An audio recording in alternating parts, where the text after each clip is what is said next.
lagi di podcast Planners Hijrah episode kedua bersama saya Asna Kairunisa selaku host yang akan menemani pada episode kali ini. Nah, podcast Planners Hijrah akan tayang di channel YouTube Planners Hijrah. Untuk sobat Planner yang belum subscribe, jangan lupa di subscribe, like, share, dan juga komen ya. Nah, gimana nih sobat Planner? Semoga selalu dalam keadaan sehat dan selalu dalam lindungan Allah Subhanahu wa Ta'ala ya. Nah, baiklah. Sebelum kita memulai perbincangan pada episode kali ini, kita akan membahas mengenai komunikasi organisasi, dan yang pastinya kita akan kedatangan narasumber yang luar biasa. Nah, beliau ini memiliki banyak pengalaman di organisasi. Nah, beliau ini merupakan aktivis di organisasi IMIKI dan juga sekaligus Dewan Pengarah di Ikatan Remaja Masjid Al-Falah. Nah, beliau ini juga merupakan alumni dari UIN Banten. Nah, langsung aja ya kita sapa narasumber kita. Halo Kak. Halo, Mas Mas, sehat? Alhamdulillah, gimana Kak kabarnya Kak? Alhamdulillah baik. Lu gimana? Alhamdulillah baik. Mantap. Belakangan ini lagi sibuk apa nih Kak? Kalau sibuk, nah kebetulan tadi baru pulang dari Serang, dari Banten, ngisi kegiatan kaderisasi. Kalau dibilang sibuk sehari-hari sih, dibilang sibuk juga. Ya nggak sibuk-sibuk amat sih. Biasa masih di dunia event, dunia survei dan lain sebagainya sih. Aduh, udah podcast lagi aja nih Kak. Udah berapa bulan kita vakum kan? Berapa ya? Udah lama ya? Ngomongin. Belum mulai lagi Iya. udah gitu. Nggak jadi masalah lah, yang penting jalan terus. Iya, penting semangat Kak. Ya, yang penting itu sebenarnya. Ngomongin komunikasi organisasi nih Kak, aduh. Kenapa tuh? Ya, kan kalau hidup itu kan nggak lepas dengan yang namanya komunikasi. Bersosial kan pasti kan membutuhkan komunikasi yang baik juga gitu kan. Nah, begitu juga di organisasi gitu kan nyata ya. Kayak komunikasi itu adalah hal yang sangat penting gitu agar tujuan organisasi itu tercapai gitu loh. Nah, sebagai orang nih yang berpengalaman gitu kan di bidang organisasi, masalah komunikasi organisasi yang sering ditemuin itu apa aja sih Kak? Bicara organisasi banyak lah sebenarnya. Banyak. Banyak banget. Kalau dibilang apa? Permasalahan-permasalahannya. Dalam hal apa dulu nih? Kalau di dalam hal komunikasi itu banyak banget. Satu, kesalahpahaman. Kesalahpahaman itu sering kejadian banget tuh di organisasi, baik itu langsung ataupun tidak langsung. Langsungnya itu biasanya kadang cara beda nangkep makna sih, kayak misalkan kita ngomong padahal nih ngomong biasa aja, mungkin karena nada suaranya rada tinggi atau mungkin gaya bahasanya seperti orang yang marah, mungkin bisa jadi suatu kesalahpahaman juga padahal dia biasa aja. Tapi kadang orang nangkepnya beda tuh kadang. Iya, emang. Lagi gue kadang kalau ngomong gitu kan orang ngomong padahal gue biasa aja tuh. Iya sih, mungkin Iya, karena sih, mood tuh. dari si orang Iya, tersebut juga betul. kali ya. Jadi kayak kok begini sih Gitu, ngomong gitu. sama gua gitu, padahal mah ya biasa aja, aja, ya. emang lagi agak sensitif Nah, mungkin. banyak biasanya salah pahaman yang kayak gitu tuh. Terus di grup WA juga menjadi salah satu sumber penyebab utama tuh, ya kan? Iya sih, Sama, salah satu. karena kan makanya dari dulu tuh gue lebih sering kayaknya akan kumpul bareng gitu dibanding apa sih di grup ngechat, ngobrol santai. Kalau di grup itu kadang suka beda pemahamannya, beda penafsiran. Kadang kita ngomongnya biasa tapi karena nggak ada apa ya, kita kan nggak tahu dia ngomongnya padahal dia biasa aja ya. Sama yang gue bilang tadi, kesalahpahaman itu bisa terjadi secara langsung maupun tidak langsung gitu kan. Terus kayak di grupnya juga banyak penandaan tanda baca kayak koma, kayak pertanyaan ya kan. Tapi kan orang kan juga beda-beda gitu ya Gitu. kan. Banyak kan yang gaya-gaya, lu pernah gak? Kayak misalkan ngasih tuh, ayo segera, cuman kalau ditambahin tanda seru 3 berarti kan itu instruksi yang keras kan. Segera, kalau kita yang paham secara makna bahasa Indonesia kan. Kalau enggak ya mungkin biasa aja. Kalau dulu kan begayan tuh pakai tanda seru biar rame ya. Padahal itu kan, Gitu. iya bener sih, gitu. Pernah ada di masa jahiliyah sih sebenarnya kayak gitu-gitu. Ada aja kayak gitu. Ya Kak, terus kan nih ya, ngomongin organisasi juga kan pasti kan ada generasi gitu kan. Betul. Ada kader-kader baru gitu. Nah, tips atau cara nge-treat kader baru gitu Kak, karena kan kita tuh kayak kader baru tuh kadang tuh ngerasa kayak kalau gua ngomong atau misalkan komunikasi gua tuh didengar gak ya, gua dihargain gak ya gitu kan, kadang malah sering nggak didengar nah. aduh gimana ya, enggak. Nah kadang tuh kayak gimana ya, kayak misalkan gimana gitu loh tips caranya biar, karena kalau misalkan kita rapat kan kadang aduh ntar kalau gue nggak didengar tuh gimana, kalau gue nggak dihargain gitu kan, kadang kan kita kan kalau namanya rapat kan kadang ada yang punya ide gak gitu, ada yang punya gagasan gak, pendapat gak, diem kan bener. Ada nih di pikiran, cuman gue mau nyampein kayak aduh takut salah, takut ya. Kayaknya nggak bagus nih gitu, jadi tuh kadang ya udah dipendem aja gitu. Itu ada gak tips cara nge-treat kader baru gitu? Kalau tips kan masing-masing orang itu beda kan sebenarnya cara nge-treat. Ya kita harus lihat orangnya dulu yang kayak gimana kan. Kalau orangnya misalkan ya orang macam-macam ya, ada yang senang diayomin, ada yang dia lebih senang sendiri, itu kan macam-macam gue bilang kalau masalah nge-treat itu. Intinya sih ketika lu pengen didengar, ya lu harus dekat sama mereka dulu, itu penting loh. Ya maksudnya gini lah, contoh gue kasih tahu lah, lu pasti pernah deketin cowok, gue tanya dulu nih bener. Gimana? Lu pernah deketin cowok kan?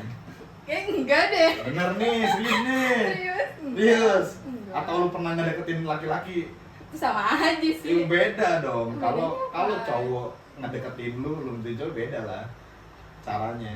Ketika orang biasanya kalau ngedeketin seseorang, biasanya kan chemistry itu harus dibangun dulu kan dari awal. Gimana caranya? Macam-macam. Bisa dia WA tiap hari, bisa dia ketemu tiap hari. Muncul tuh kan chemistry. Ya kayak sekarang kalau nge-treat lu nggak pernah ketemu, lu nggak pernah WA, lu berharap chemistry itu terbentuk, ya omong kosong buat gue. Ya iyalah nonsense ya, nggak ada. Kan nggak ada apa namanya, nggak terbangun hubungan komunikasi itu. gitu kan, gimana mau salah satu nge-treatnya gitu ya kan. satu itu komunikasi itu dijaga. Dan banyak hal sebenarnya ya kayak ya lu harus memahami nih ya, misalkan umur kita kan jauh ya, kan ya kalau yang tua harus lebih ngerti yang ada di bawah seperti apa. Misalkan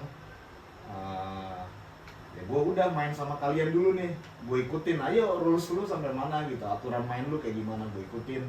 Kalau udah nyaman, biasanya udah nyaman tuh oh ya udah nih gue nyaman sama dia. Nah apapun yang gue bicarakan, apapun yang akan gue sampaikan, biasanya orang itu oh iya ya kakak ini tuh mengayomi. Emang kan banyak hari ini juga senior-senior yang berkedok mengayomi gitu. Padahal banyak banget gitu.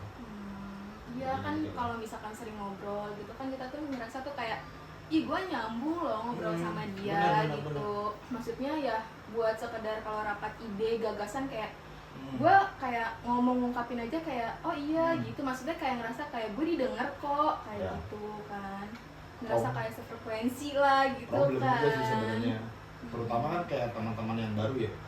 Kalau mungkin kalau teman-teman pernah ikut organisasi di sekolah itu nggak masalah. Yang jadi masalah tuh memang bener-bener pure nggak pernah ikut organisasi, ketika ada di sebuah lingkungan atau di ekosistem yang anak organisasi banget, ketika rapat lebih cenderung dia tuh takut sebenarnya. Takut karena masa sih suara gue didengar, padahal kan gue rasa setiap pemimpin tuh nggak ada yang bilang gue tuh otoriter, nggak ada tuh. Setiap pemimpin pasti bilang ya gue demokratis. Cuman masalahnya demokratis itu ngerti nggak dia? Atau mungkin pemimpin itu ngerti nggak sih arti demokratis? Bukan berarti demokratis itu setiap orang bisa ngomong segala macam, ya itu demokratis. Tapi kan jauh lebih daripada itu. Ya demokratis itu satu, ya lo pertama bisa menerima pendapat orang lain. Itu yang paling penting sebenarnya, tentang penerimaan pendapat, tentang bagaimana lu menjalankan musyawarah tersebut ya kan. Ketika lu ada keinginan lu tidak diakomodir atau tidak disetujui dengan anggota-anggota lain, ya lu bisa menerima dengan legowo. Kan itu makna demokratis sebenarnya. Nggak selalu apa yang harus kita omongin ya itu bener, nggak kayak gitu coy. Kalau dibilang yang anak-anak baru perihal tadi yang lu sampaikan tadi, masalah didengar nggak sih? Gue yakin setiap orang didengar. Masalahnya dia akomodir apa enggak? Itu kan pertanyaannya ya. Iya sih.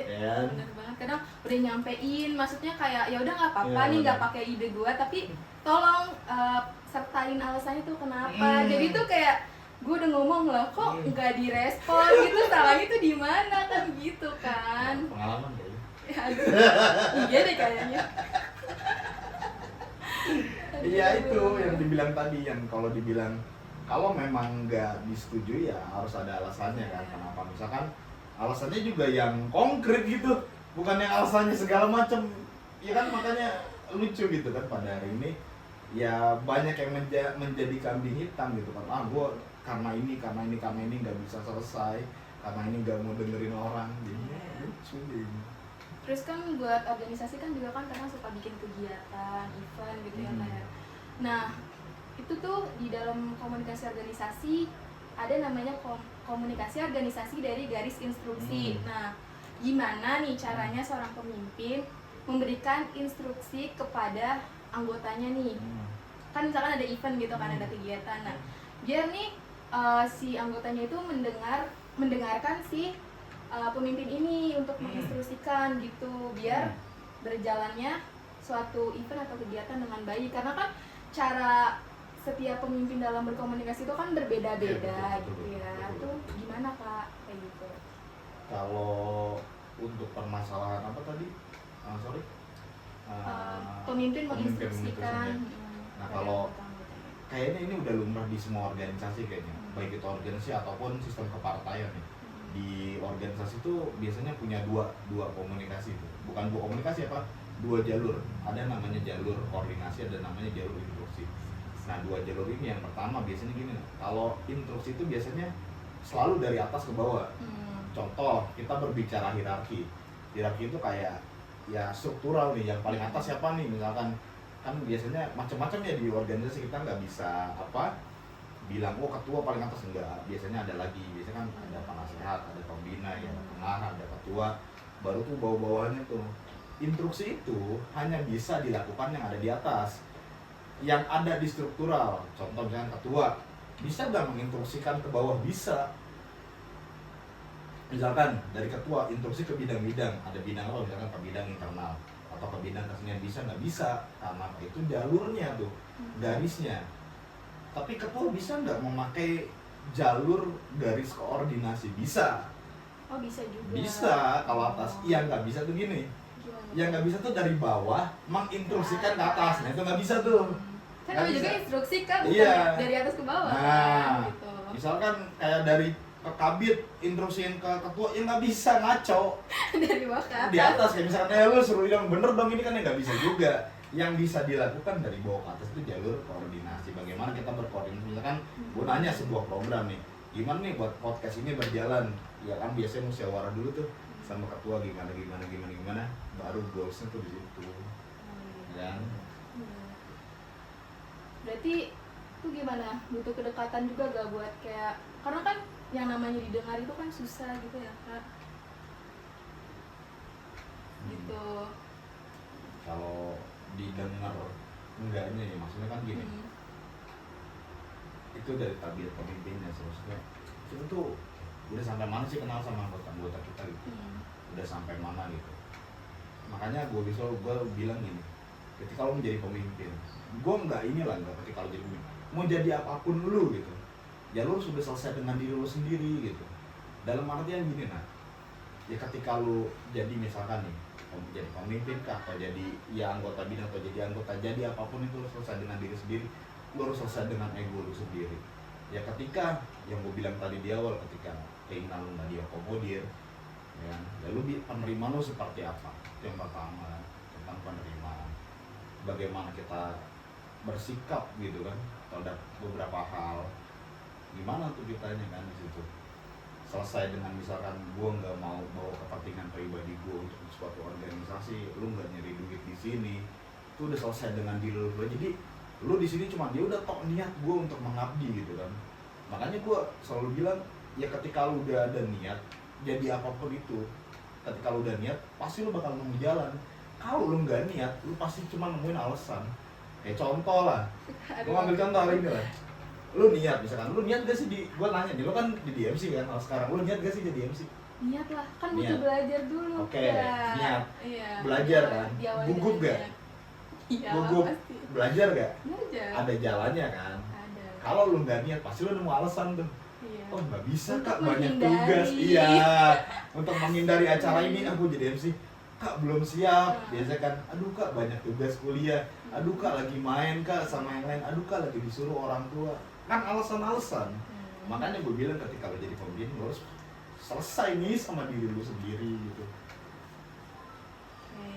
Nah, terus kan di organisasi kan juga kan nggak cukup sama yang namanya komunikasi secara langsung gitu ya. Pasti tuh adalah komunikasi yang emang salah satunya tuh dari WhatsApp grup gitu kan ya. Nah itu ada gak sih Kak kayak kurang efektif atau misalkan kendala-kendala yang ada di dalam grup itu gitu loh. Maksudnya kan maksudnya kita nggak bisa komunikasi secara langsung. Nah dari situ tuh ada gak kendalanya atau kurang efektif? Ya itu yang gue bilang tadi, bilang efektif satu, orang kan nggak selalu buka WA ya. Meskipun gue nggak percaya manusia hari ini atau di abad ini untuk 1 jam gak buka handphone tuh nggak mungkin. Dan gue percaya itu kok. Seenggaknya gini lah, lo lihat jam. Setidak-tidaknya kalau nggak lo lihat WA, lo pasti lihat jam. Kan kalau ini nggak lihat jam pasti notif misalkan gue nungguin cowok gue balas gitu. Misalkan kan, kok si A nggak WA ya gitu. Pasti kan kayak gitu. Makanya gue nggak percaya kalau 1 jam itu orang nggak pernah ngeliat handphone, gue nggak percaya. Pasti ada. Kan gimana? Ya, maksudnya gimana? Iya prioritasnya. Efektif atau nggak efektif? Ya jelas nggak efektif yang gue bilang tadi. Penggunaan tata bahasa di WA sama penggunaan tata bahasa asli itu sangat berbeda sekali ya kan. Ya kan? Makanya ya udah kalau pengen efektif udah instruksiin ketemu ngobrol bareng kan. Ya meskipun kadang yang kita obrolin bener, tapi kan gini lah. Tapi kan kita tuh harus mikir kondisi juga. Oke lah kita benar, kita pahit, tapi kan harus mikir ketika kita ngomong nyakiti orang gak ya gitu.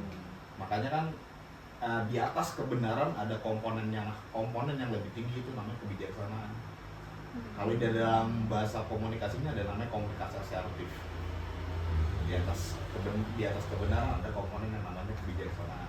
Jadi ketika kita ngomong, oke betul ada kaidah bahasa Arab bilang gini, qulil haq walau kana murran, katakanlah yang benar meskipun itu pahit ya kan.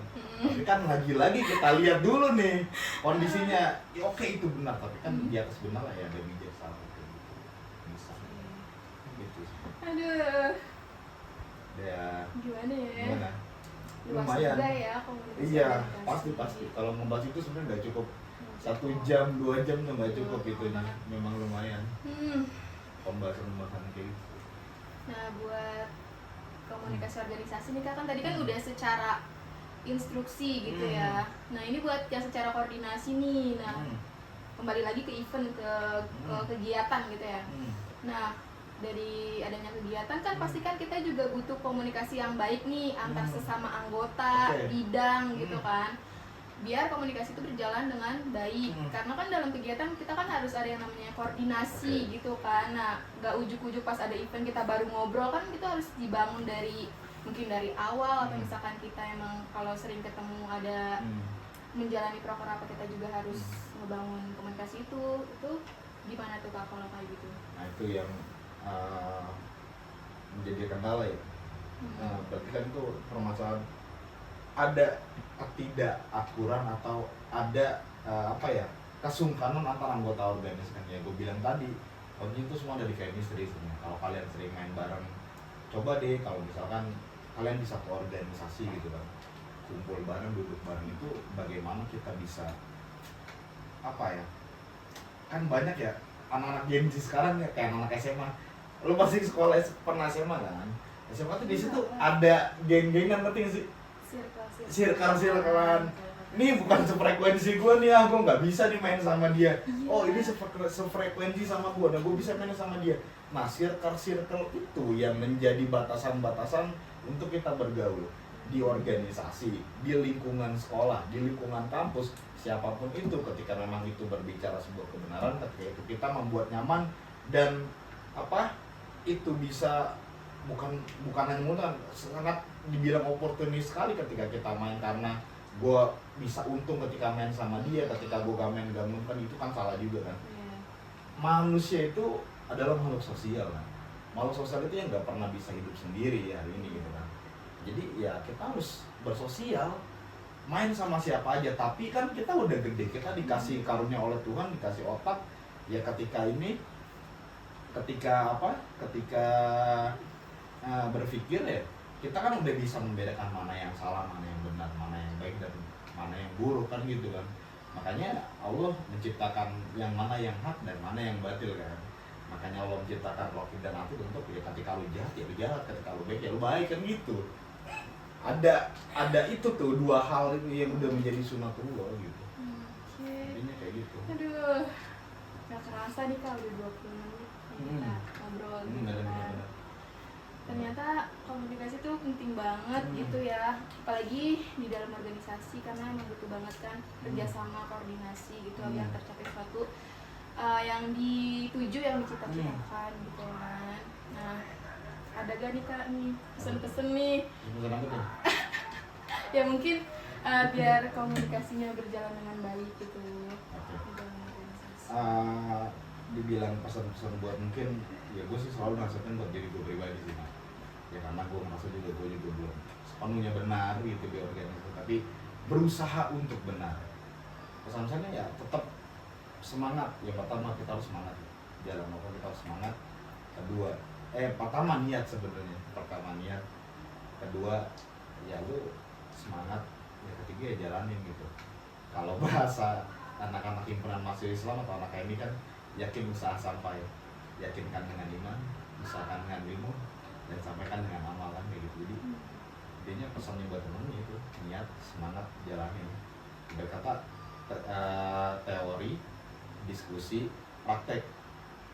Jadi jangan sekedar ngomong, ya kalau ngomong sekedar ngomong tapi tidak diimplementasikan ke dalam hal tindakan ya lu bakal jadi omong kosong.